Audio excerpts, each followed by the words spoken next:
So we started this kindergarten project in 1996. We started with Batuaram. After that, we started doing this in Kolakangsar starting from 1998. This project came up because at that point in time, we had a chief executive officer who believed in educating children at a younger age. And then when he started doing this, the company said, "Hey, why are you doing this? We are not in education, but then you are doing this." He said, "I believe in kindergarten education." And he started this. And then over a period of time, it started to flourish. Because as you see in kindergartens, what we are doing is we are educating young children who are extremely curious and they are active. They also are in the formation years where their attitudes are formed. So we find from that perspective, if you catch them young and mold them, then they don't become high school dropouts. Later on, you don't have to blame them for becoming drug addicts, hanging around in shopping centers and whatnot. The proof of the pudding is in eating it. So what we have done with this, after 10 years now, our 11th year, we are now looking at these children going into primary schools and secondary schools. And what is heartening to find is these children are doing extremely well in their schools. We have, now it's the 11th year, we have 2 kindergartens. And when we started this kindergarten, you can imagine it was a kind of a play school. Children were, they are playful, they like to play. Later on, over a period of time, it evolved. And in the last 2 years, we've been educating them on environment. And as you know, these children have to be engaged, and not only they develop educational skills and intellectual capabilities, but they should also be well-rounded to understand what is music, what is being in a drama, play a skit. And they become, I would say, all-rounded at that young age. And when we have a kindergarten graduation ceremony, you can imagine these children are all dressed in graduation uniform, and they feel extremely proud. And you should see the way they come to the stage and then act in a drama and then they talk.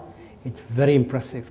And when they sing the Nagara Coup, you can really see the spirit, the passion for them in Malaysia. And it is multiracial.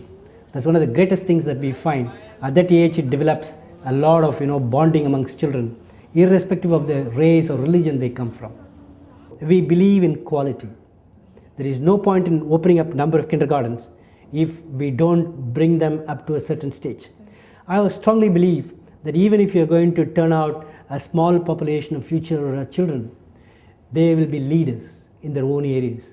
So developing leadership is one of the basic, I would say, motivation of this. And if you want to do that, you need to focus, you need to give them environmental education, you need to develop them in sports, music. So you need excellence. So there, in my opinion, we believe in quality than in quantity. But it does not prevent us from opening more or encouraging the other multinationals to do more. The whole idea is in the urban areas, these children are always taken care of by parents. In rural areas, they don't have access. So you can see 2 things which we talk about in healthcare. One is access, and the second thing is affordability. In the case of kindergartens also, you see access and affordability play a very important thing. So what we do in our kindergarten, those parents who are earning less than 1,000 ringgits combined income, we provide this education free for those children. And these are in mainly rural parts of Malaysia. That's one of the basic things about sustainability, engagement of employees.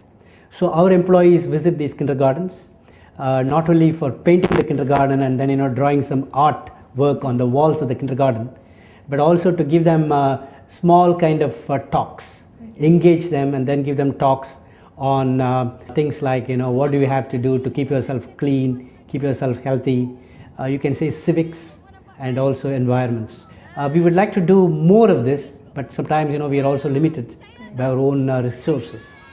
And that's where we make sure that the teachers and those people who run the kindergarten, they provide what we are not able to provide on a day-to-day basis. We will continue to strengthen these kindergartens in terms of upgrading them with things like educational tools, At one point in time, we were also thinking about computerizing these kindergartens to give them, but we have not made up our mind yet on that, because we still find, what is it they can do with computers at that age. Maybe primary could be a right age. So if programs are available and if we find there is a need, we will do that. But what is important is we talk to them about cleanliness. We talk to them about personal hygiene.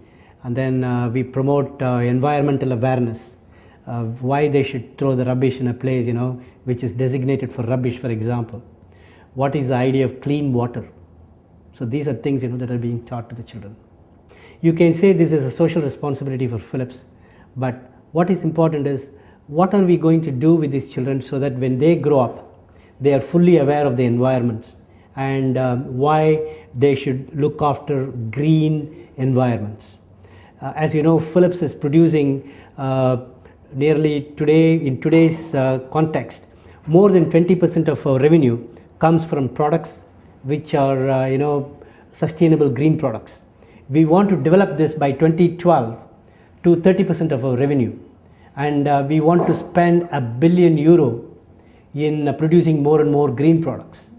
So we as a company are extremely concerned about why environment should be green, and we have immediate solutions with lighting products to make it green. Not only in lighting, in the areas of healthcare, in the areas of consumer lifestyle, we have solutions to keep this world green, and that's the focus of Philips. So that fits very well with the DNA of the company. Sustainability is the DNA of the company, and that you can see in our strategy, in our innovation, in our eco-vision. So in every aspect of our company you see sustainability. And we believe if you don't start doing this in the society, then it is very difficult for us to also change things at a later stage. We can name a few, in the sense, we have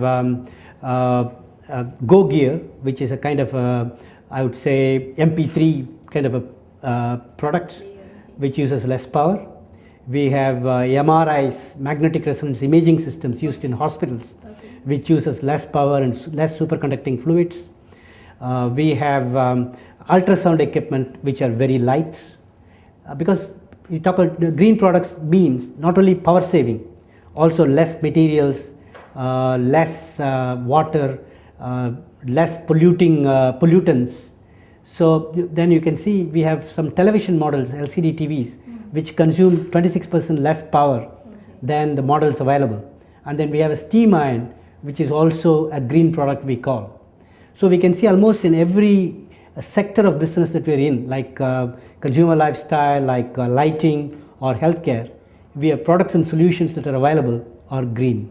And when we started to follow up these children in the primary and secondary schools, we were extremely happy, because our belief that we are turning out useful citizens of Malaysia came to the limelight. Because when we followed them up, we found these children are scoring more and more years coming out of rural parts of Malaysia. So you can imagine it was a pleasant surprise, but it only went to reconfirm our belief that if you do things well and if you do things with passion, the returns will come automatically. Every year I make it a point, wherever I am, to come for that, because I'm passionate about this program, and that for that reason I never miss even a single year.